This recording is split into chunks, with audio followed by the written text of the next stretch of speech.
All right, guys, welcome back to another video, Shemanja. Yeah, it is time. Can you believe I got this device back in October of last year?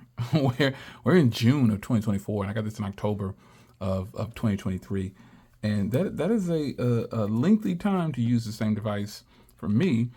Now, I rotate in and out, but some devices just get more attention than others. And the last video I gave you on this was, I think, back in January. It might have been. No, it was in May. But we're in June, and I'm pretty excited that I got this, knowing that there probably won't be another variant anytime soon, because this hardware is just it's the one. It's being able to pop this open in text message from a device like this is really good. Now, let me start right here where I really want to start is the hardware. So after using this since launch, I do have a dislike now about the camera, the way it protrudes out. Now, I do have an extended glass cover on here as well, but it's not that thick. It's not poking it out too much. But I'm now, after some long use with it, I'm kind of hoping that they shrink this camera bump if they do another one. I don't like that I have to rest my hand right here. I like that I can hold the device where I want, but when I hold it where I want, I'm covering the camera mount there, and I just, I don't know, I feel some type of way about it this time around. So the camera bump after having it just like this for some time, it's cool and everything, but I'm being honest, I don't like how it sticks out so much. I don't use a case, so I don't have anything else to make it flush. But I'm sure there's some cases out there that'll make it flush, but it's not about the design of the camera. It's just about how far it sticks out in comparison to other phones that I have, some kind of camera module. This is really noticeable at this point when I'm holding the phone, because I typically don't hold I don't want to hold it so low. I want to have it nice in the right spot. So with that said, the camera module has been annoying me lately. So that's definitely a con for me. Now, the back is wearing like a regular leather case or a leather jacket or a wallet or something like that, even though this probably isn't real leather, obviously, but it's wearing like that. So that's a good thing. Being able to have a texture back like this and not have to put a case on, been totally fine with it. Now, the phone has been dropped multiple times, but it is still within the window of no marks. It's aging very well, I'll say. It's aging very well. The hinge is still good. And again, I don't have a protective case on here because it would be an awkward situation for me knowing that the front is completely exposed and only the back is covered. And so, the hinge is open. I don't know. It's just a case just isn't warranted for a phone like this because this nice texture back feels really good. And I like the way it's wearing. Collects a little bit of dust and stuff like that. So it's still a positive thing. It's a good thing that I don't have to wear a case, because if you know, I don't like wearing cases unless it's an ultra thin case most times, or a Rinky Onyx case, which is grippy and thin at the same time. So other than that camera module, the back of the device is nice. Everything's still good. The vibrate mute switch is something that I think all phones should have this functionality right here. I just think it's just not fair to the ones that don't have it. It's so strange that a lot of phones don't have it. I really don't like that Apple went away from that. And I'm glad OnePlus is sticking to their roots by having the quick setting right there for the ringer, the volume and everything. I really like that a lot. Now, coming around to the front, this is to me still one of the best folding devices size-wise and just in general with the hardware. I really like this flat hinge right here. The phone is so premium feeling. It's almost impossible to ignore this phone. It just feels great. For those that actually have this device, I know you probably love this. So premium feeling hardware, flat hinge, flat sides, but then rounded. It's just a good thing. It's such a nice feel in hand. It's almost not fair how nice this device is. Very seldom does the device come out and it hits every corner of your mind and your experience when you buy it out the box. And one of the best parts, obviously, is that this folds open. I genuinely can't tell you how nice this screen is, man. I can't even put it into words. It's so nice. I think if you decide to pick this up, you're going to be surprised at how premium this feels. And when I say I can't believe you're going to pick, there's people out there that don't buy the first generation devices. They just don't buy it, or they're just not in the market for it, so they don't pick it up. But seeing as I've had this since it has come out, and I've been using it on and off over the last 8 months of having this, going on 9 months, I guess, 6 of that has been consistent. That's me being honest. So meaning, it's full throttle. And then here lately, I taper off when I get a new device, and I just start rotating SIM cards in and out. But I'm here to tell you that this phone / device has one of the most beautiful, I mean beautiful, displays in the folding game. Here in the United States, this thing shines above the rest. Now, I have plenty of folding devices. Even with the announcement of Samsung's new stuff coming, I just don't know how I feel about it. I don't know. I don't know what, I mean, I've got a ton of folding phones laying around, but Samsung's new thing coming, I don't know how I feel about it. I don't know. I just don't know how I feel about this is the joys of having multiple phones. You get the notifications on everything. I don't know how I feel about Samsung not making as many changes. We don't know what that device is going to look like at this point. But right now, I think it's safe to say I probably still won't like it as much as this device because it's going to be heavier. It won't probably feel as premium.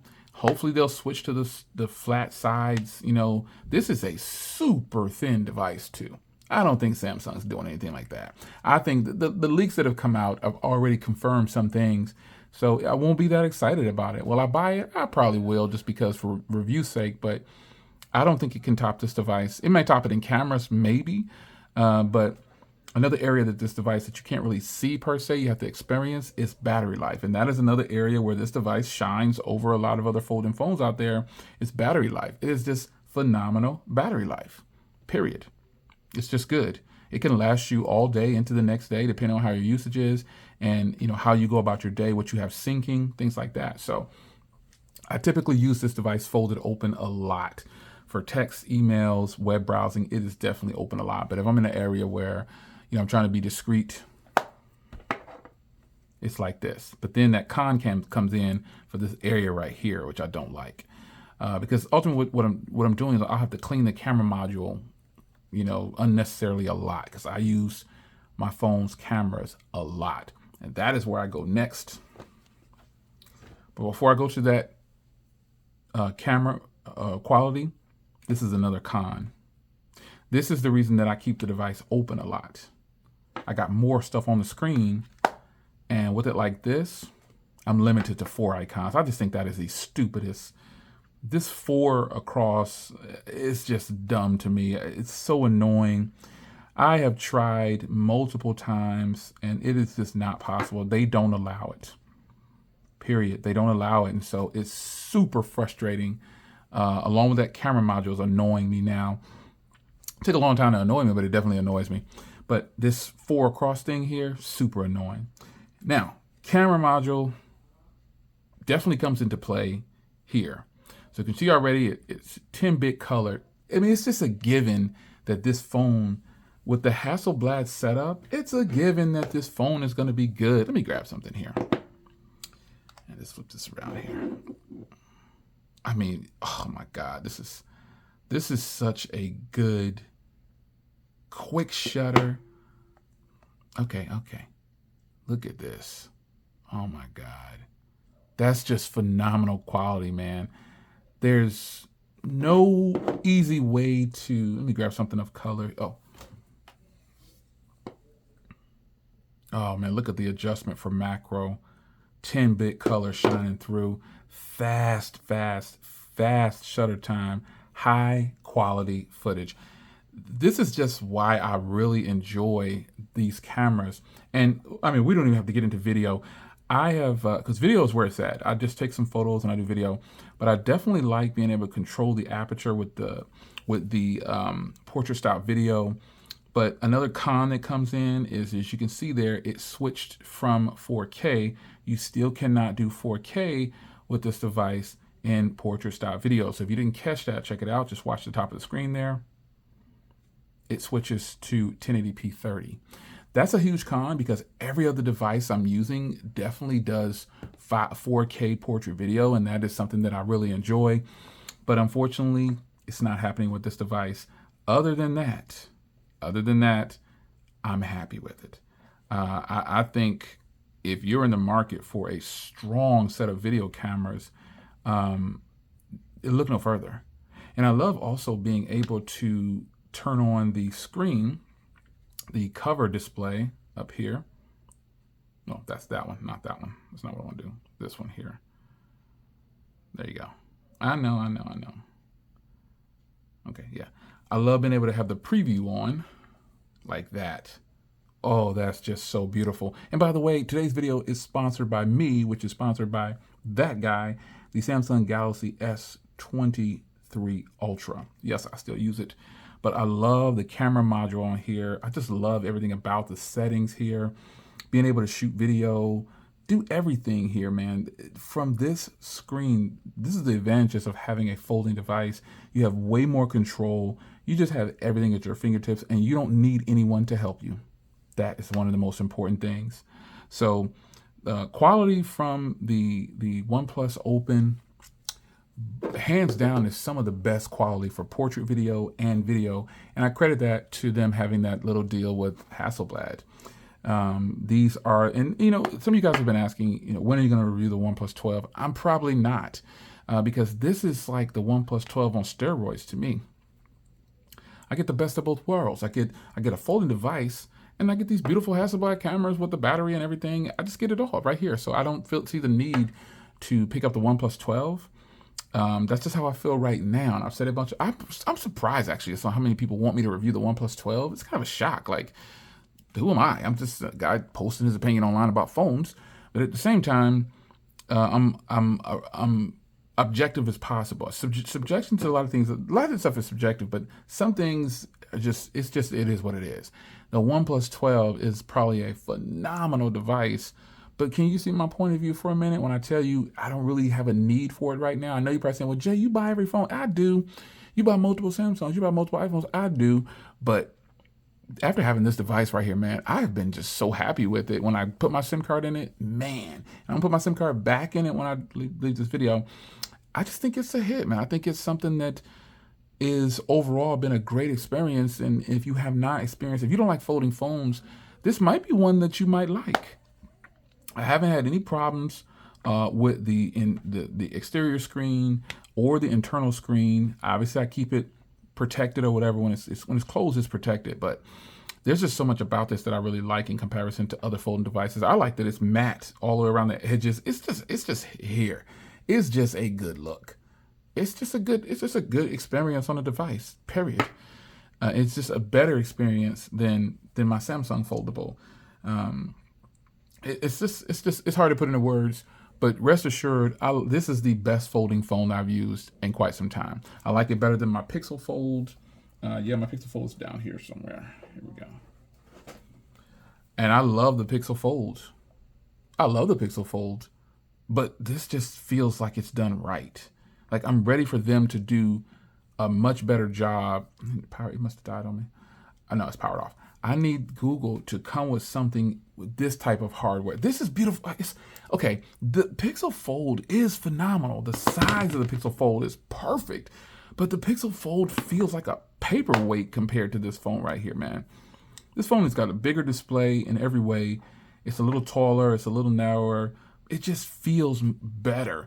The Pixel Fold feels premium, but this feels like this is what a foldable should. And I could only imagine if the OnePlus Open was the size of the Pixel Fold, but not as wide, same width and everything, just shrink it down, it would be a ridiculous hit. It would be a ridiculous hit in my book. Just a freaking hit. And I already love this device a lot, man. But after using this device, it just doesn't feel as premium to me as the OnePlus Open. I don't know what it is, man. It's hard to put into words, but it's booting up, so it's wanting to take its time with everything. But I don't know. I just really like, these are my top foldables right here. These phones right here are the two foldables that I would recommend to everyone. this just feels so much heavier than the OnePlus Open. It's just so strange. The uniformity of the screen and everything. Just a lot to like about the OnePlus Open. I don't know. I love the Pixel. I think it's great, but I think OnePlus came out the gate swinging for the fences, and they nailed it. Period. They nailed it. I need to update my Pixel Fold too, because I use this as well. This is another phone that I rotate in and out of. I like to use as much of I like to use them all that I can. I do. I like to use them all that I can. I know there's going to be an update on that phone. But nonetheless, the OnePlus Open, folks, is a phenomenal device. The long-term review here and just conversation about it is an easy one. See, preparing. Yeah, I knew it would be an update. It's just an easy one, man. It's a freaking easy one, and it deserves the recognition, especially in the likes of Samsung, who's not doing anything new. They're doing the same things over and over again. And OnePlus came out the gate swinging, and they put their hands on several people in this one. This thing is a major win. Major win. So, with that said, it's a long-term discussion about the OnePlus Open. If you can get it right now still, I think you should get it, because there's no more of these. Apparently, they're not doing one again yet. Like, they're not going to come every year with it. So, this is one of the first-gen devices that's a major hit right out the gate. I think they did a phenomenal job. What do you think? If you have the OnePlus Open, how's your battery life? How do you like the screen? How's the speakers? How's the cameras? How do you like all these things about it? Are you still enjoying it? I definitely am. Now let me get my SIM card back in this thing now that this video is done. And I don't slam you with all the notifications. I'm gonna keep this train going. I'll see you in the next video. Take care.